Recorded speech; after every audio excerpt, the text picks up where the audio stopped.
From the 2012 Southern Kentucky Festival of Books, I'm Barbara Deeb, and we are taking you outside the book. Today we begin things with David Bell. That's Dr. David Bell at Western Kentucky University, who's written a very popular book. It's growing in popularity. It's called Cemetery Girl. We're going to talk more about that. Welcome, David. Thanks for having me on. Now, I said Dr. David Bell because you are a professor of English, so it stands to reason that you know words and you know literature, and so guess what? You wrote a book. Is that something that you'd always aspired to?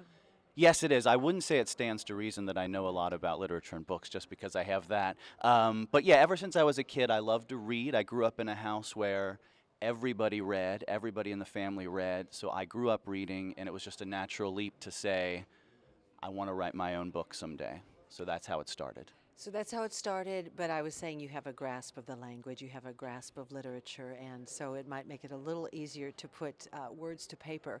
Although we don't put them to paper anymore, do we? No, do you have we a don't. process by which you write? I try to just write a little bit every day. I try to have a consistent, do a little bit. With a novel, I tell my students if you wrote a page a day, you would have a novel in a year. So I think slow and steady wins the race sometimes. So I just try to do the amount that I can do during the day, in between having a day job as an English professor. So that can be difficult sometime, but then I have summers off, so I can get a lot more work done then. Now, Cemetery Girl, you referenced the fact that you and your wife will often walk through actually an area cemetery. So did that serve as the inspiration, or how did this book come to you? The setting really did come early on because I moved to Bowling Green in the fall of 2008, and I live right by Kyriakis Park and Fairview Cemetery, and so I saw that setting. It's a beautiful cemetery and a beautiful park, and I said, how strange that this park and the cemetery are side by side. What a contrast. And so I had to put that setting right into the book, and so the story I had in mind went right into that setting. Do you believe and subscribe to write what you know? I think you have to write what you know, but I think at the same time, I tell my students you have to write what you don't know. I think writing is an act of discovery, so I think sometimes as you're writing, you learn things, or books take unexpected turns, or characters do surprising things, so you can't be really rigid and think, I'm only going to write about what I know, because that could get boring. Hopefully there's that surprise that comes along. If the writer is surprised, then I think the reader will be surprised. So I think that's a good thing when you veer off into what you don't know. The characters, shaping and forming, and you get to create. And so how did that process work for you? Did they speak to you, through you? How'd that go? Well, I think it happens that I have to hear their voice in my head. I hear the way these people sound, and that gives me a sense of who they are. And I think characters drive stories. I think you have to have characters who want to do things and want things, and I think you have to have characters who are complicated people, who have flaws and who have positive aspects. You mean so characters drive it more than the plot, or is it the characters that drive the plot that I think make it's the characters story? that drive the plot. Characters want something and they do things, and then you have a plot. You can't superimpose the plot onto characters because, you think about the way we live our lives. Our lives take certain directions because of who we are and the choices we make, and I think fictional characters are the same way. They do things and they get into trouble because of the choices they make. So this is hugely important in your book, the characters, and shaping them and making them come to life. And so you talk about getting in their space, getting into who they are. Share that process with us a little bit. Well, I think that writing a book for a long time, writing a novel can take a year or 2 years. It's almost as though you live with these people. It's like they move into your head. And so as I walk through my life, I'm hearing their voices in my head, and I'm thinking about them, and I'm thinking, well, what if they did this, or what if they did that, or what if they had this conversation? So it really is like you get this new family that moves into your brain for a while, and you spend a lot of time with them, and then when the book is over, they move out and a new family moves in, and you start living with those people. So you hear a lot of voices in your head, I guess is what I'm saying. But I also hear, and I've spoken and interviewed many authors along the way who say they were given that character, that character began to speak through them. Any of that with this book?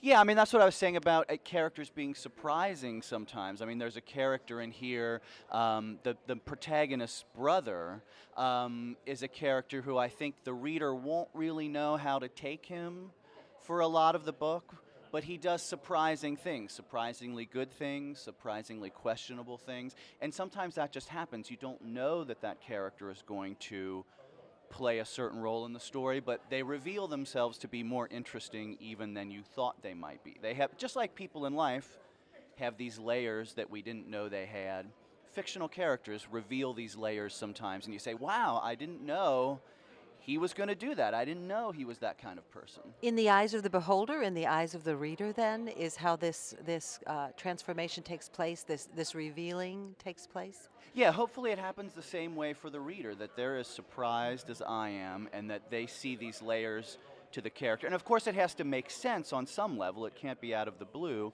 but hopefully then that leads to the surprises for the reader. And we should all live our lives in a state of surprise, shouldn't we?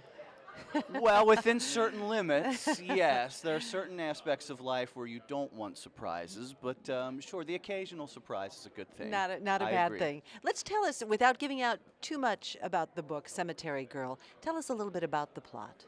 It's a story of Tom and Abby Stewart, and they're a married couple, and they have a perfect life until the day their 12-year-old daughter disappears. And when the book opens, she's been gone for 4 years, and they're facing the dilemma of, is it time to move on and accept that she's never going to come back, or do we continue to hold out hope that she's going to come back? And that's really, there's a split between the two of them about how they approach that, and that's the main conflict at the opening of the book. And not to give too much away, but pretty early on in the book, Caitlin does come back, and they have to figure out now, what do you do with this 16-year-old child who walked out the door when she was 12, and how do you suddenly respond to that? It's like having a stranger back in your house, but she is your child. So lots of complications grow out of that. And good conflict, good. Hopefully lots of good conflict, lots of good family conflict. It's really about a family dealing with an extraordinary circumstance, and this family trying to stay together and make sense of what it means to be a family. And what next for David Bell? I have another book coming out in October 2nd. It's called The Hiding Place. Same kind of story, a family dealing with an extraordinary circumstance, trying to make sense of a tragedy that happened in the past, and trying to figure out how their new family bonds will exist in the wake of that. Cathartic in a way? I hope so. I hope so at the end, you know, the family learns something and they're together in a way that maybe they hadn't anticipated before. And takes the reader with them along the way. Yes, hopefully. On the journey. The book is called Cemetery Girl. We've been talking with author Dr. David Bell, coming to you from the Southern Kentucky Festival of Books as part of the 2012 Book Festival on Outside the Book. Thank you very much. Thanks very much. She is a rising star in the literary genre of young adult. Her name is Jackson Pearce, and she's joining us outside the book from the 2012 Southern Kentucky Festival of Books. Jackson, first of all, thank you for being here. Absolutely. You have a new book coming out. It's called Purity. I do. But you write for young adults, which I would think would be a difficult place for some. Obviously, you've been quite successful with it. Why young adult? Honestly, people ask why I write for young adults as if it's a intended thing. Like I sat down and I was like, I'm going to eat a sandwich, and then I'm going to write books for teens. But it's actually not intended at all. I just write stories, and they happen to be for teenagers. And it's something I love to do. I think part of it is because there's something so fundamentally universal about the teenage experience. I don't necessarily have a lot in common with the adult experience, maybe yet, maybe ever, I don't know. But this coming of age idea and sort of experiencing all these emotions for the first time and becoming yourself is something everybody has experienced, and I think that's why it appeals to me so much.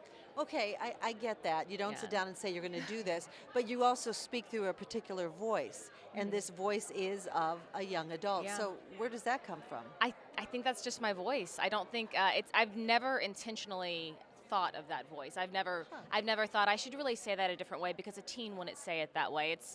It's just how I write. It's just the way I tell stories. And I think most authors, that there's a natural voice that comes with it, because otherwise it sounds fake. So I think we all have sort of our thing, and that's mine. That's beautiful. So Yeah. this came out, and then did you think once it was written, you went to a publisher and they said, yeah, this is definitely going to appeal to a young adult audience? Were No, you I definitely surprised, or knew you it was teen. And what's funny is when I was in college, I had all of these friends writing the next great American, adult novel and everything. And for a long time, I was actually kind of embarrassed that I wrote teen books, because everybody else was, I'm a poet, I'm a grand novelist, and I'm writing about the American experience. And I was like, I'm writing a book about a teenager who falls in love.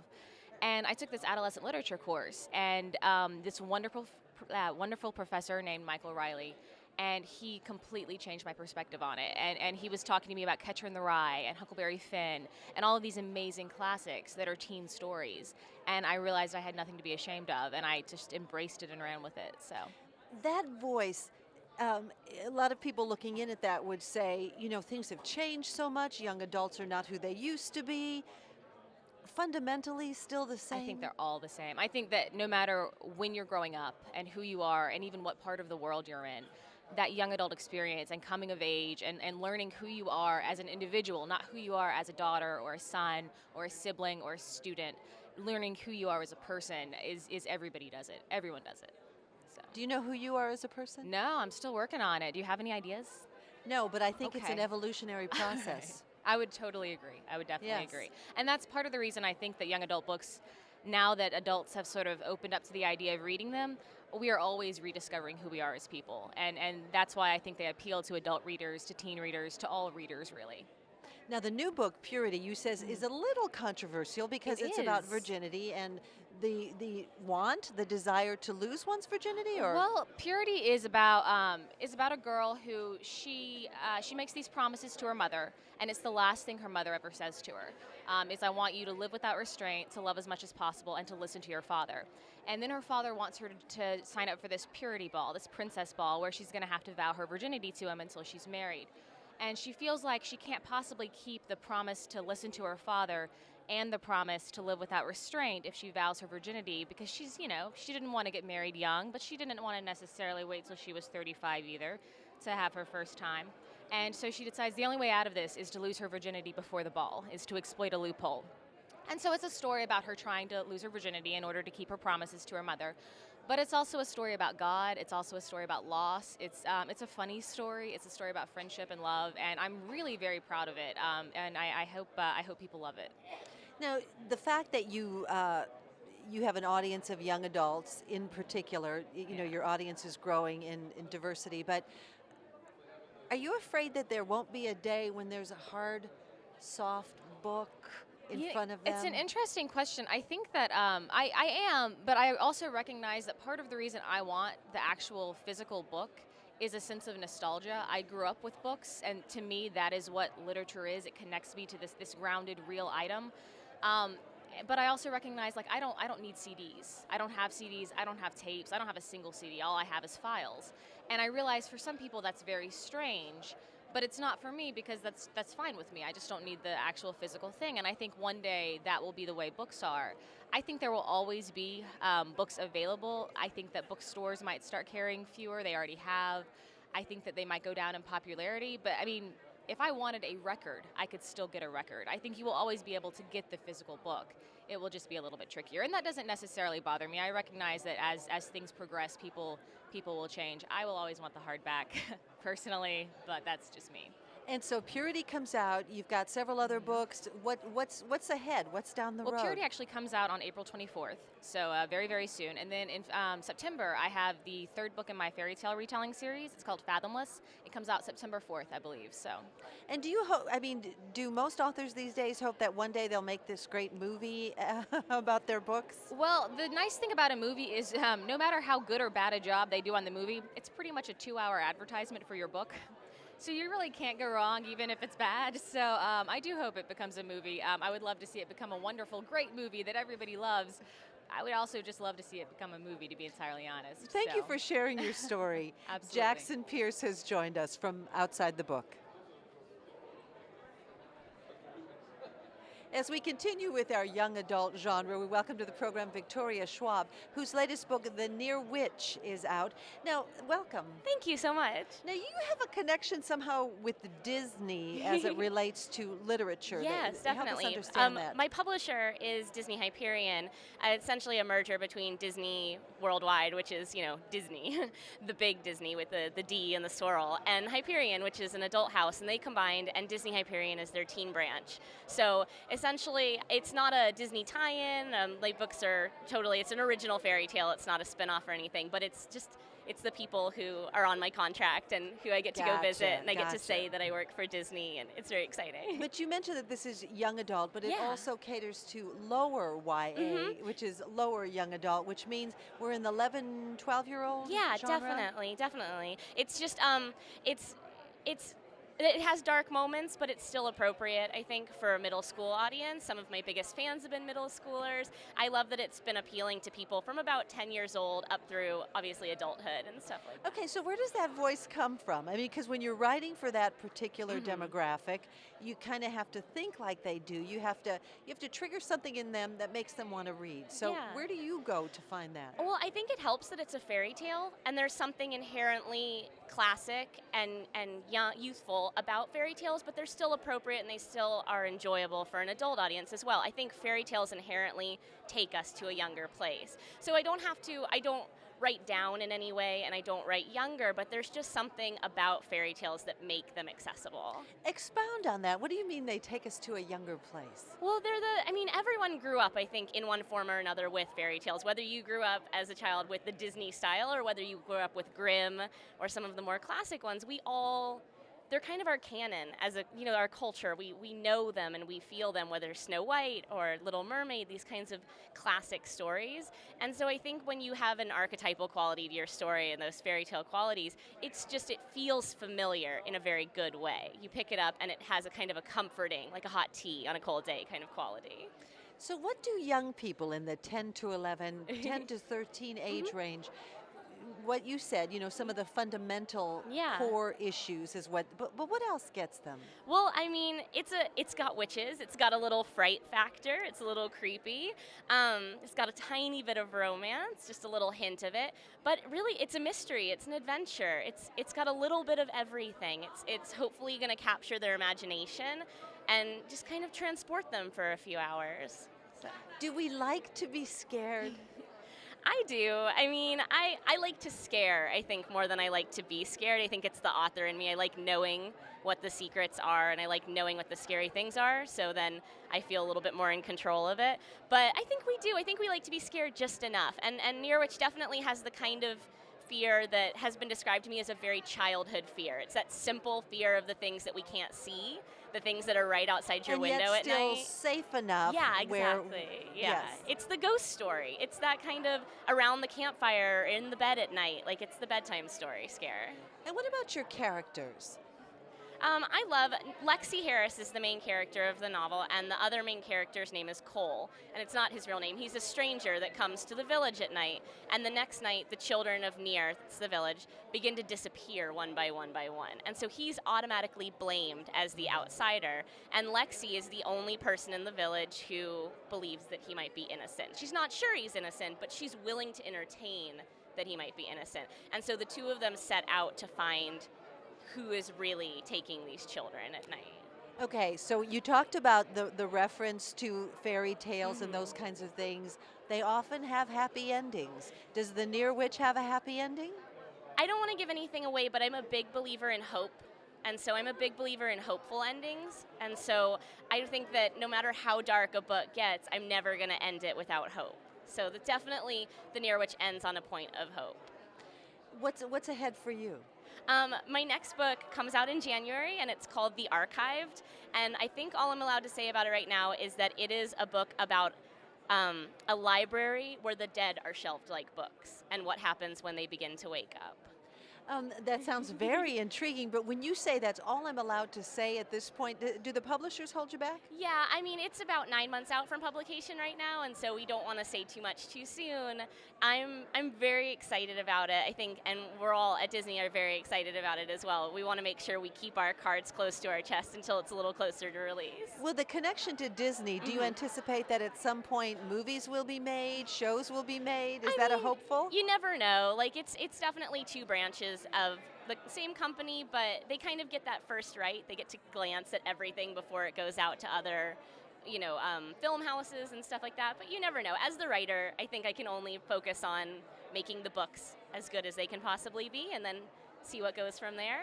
But it would be exciting. But you will continue in this vein? I would love to. It's my goal. I have so much fun writing. Whatever I write, I think has a fairy tale vibe to it, whether it's set in the modern day or whether it's set in a timeless place. I love that sense of the archetypal. I love that sense of the kind of classic feel to a modern story. And it's something I'd love to see more of in YA, so I'm happy to bring just a little bit of it. Young adults. It's called The Near Witch, and we've been talking with its author, Victoria Schwab.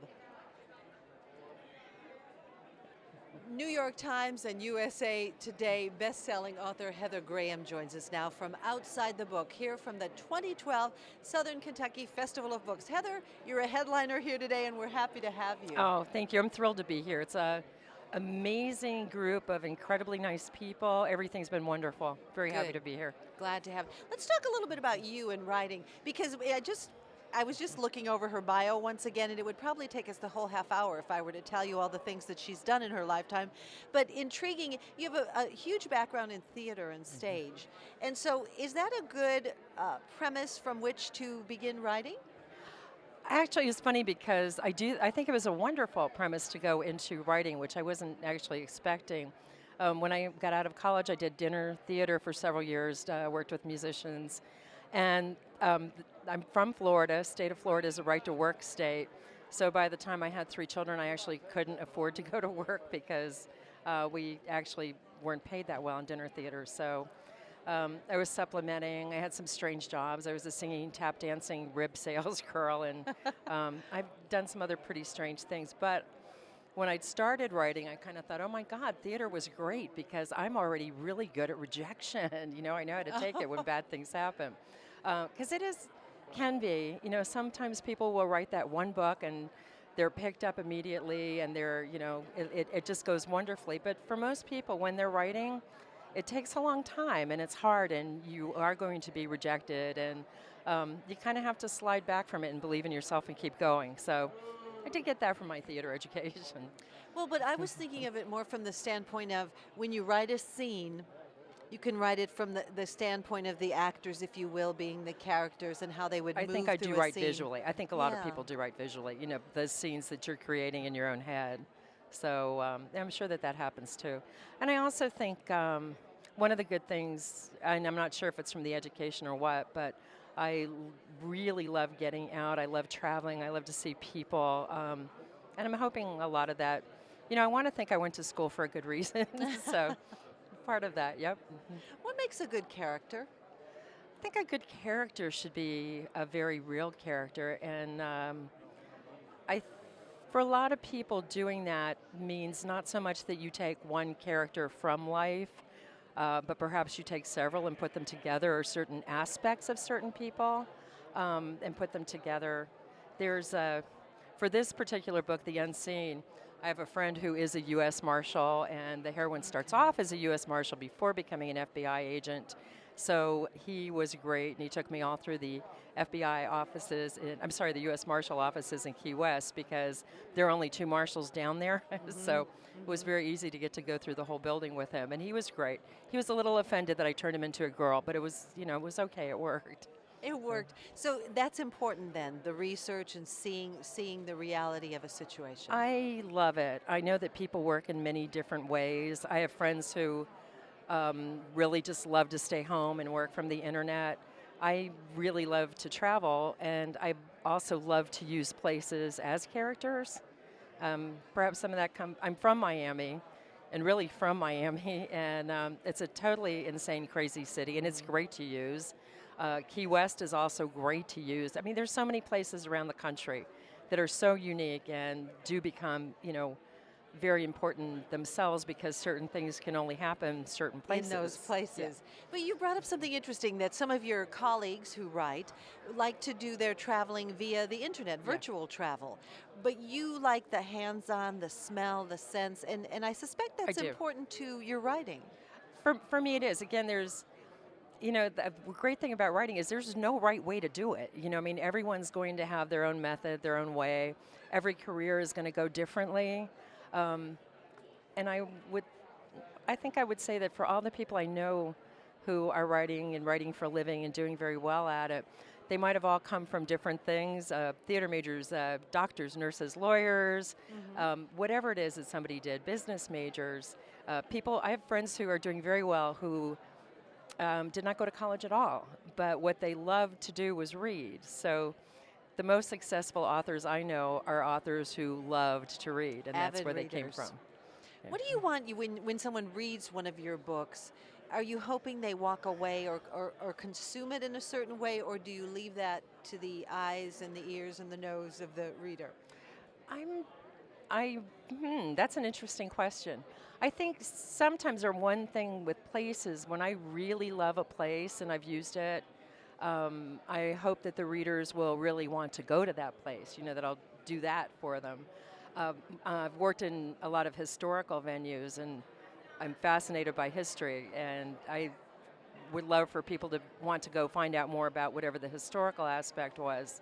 But also, I think, that's one of the great things about a book is you create what you want in your own mind with the book as well. But the sense I'm getting from you is you're someone who likes to experience, who really is passionate about whatever it is she partakes in. And so that's something that you can bring then to your reader, that intimate look that maybe they wouldn't necessarily have. I like to think so. I mean, I definitely hope so. I have also I try to incorporate a lot of the things that I like to do. I have a number of books where people go diving because I love to dive. And then I think I've followed too. I do have 5 children. So a lot of the things that I've done when they were young, I did some baseball books. And I have one who's an Arthur Murray dance instructor. So that became Dead on the Dance Floor. And everyone in that studio knew who I should kill. It was fun, a lot of fun to do. And then I think that that's something that anyone out there can do too, like all the little things in your life that are weird or strange, are things that you can use, with it's always the what if, and then the what if taking it in a different direction, or the what if taking it with this person, or, the different ways that things go. So, again, yeah, for me, I love to use one of the old things they say is write what you know. And of course, you can't, I guess you could, but for me, what I knew, at the time, a great deal was Miami, Florida, or some of the places I'd been. But you have to expand what you know if you're going to keep writing for a while. And then I think I was very lucky too. My mom was born in Dublin. My dad was born in Sterling. They brought all kinds of books with them when they came to the United States, and they were huge readers. So from the time I was young, I always had it coming at me. So that was great. And I think I would like to instill that love of reading that they gave me into other people. Now you have 5 children. Note, Yeah. she said she has 5 children. So how do you write in the course of a day? Do you write something every day? Well, yeah, I write pretty much so every day. And thanks to the kids, I do kind of feel like I'm a Dr. Seuss writer. Like I can work on a plane, in a train, in a car, going far, the whole bit. But and I couldn't do that if it hadn't been for the kids. My youngest is just graduating from college, so they're grown up now, and they're not much of an excuse at this age for not getting to sit down and work. But they honestly gave me everything because I wouldn't have done it if it weren't for them. If it weren't for them. Staying home with them. Continued success to you, and Oh, thank you for thank sharing you. your story. Thank you. We've been talking with author Heather Graham from the 2012 Southern Kentucky Festival of Books on Outside the Book. I'm Barbara Deeb. Thanks for joining us.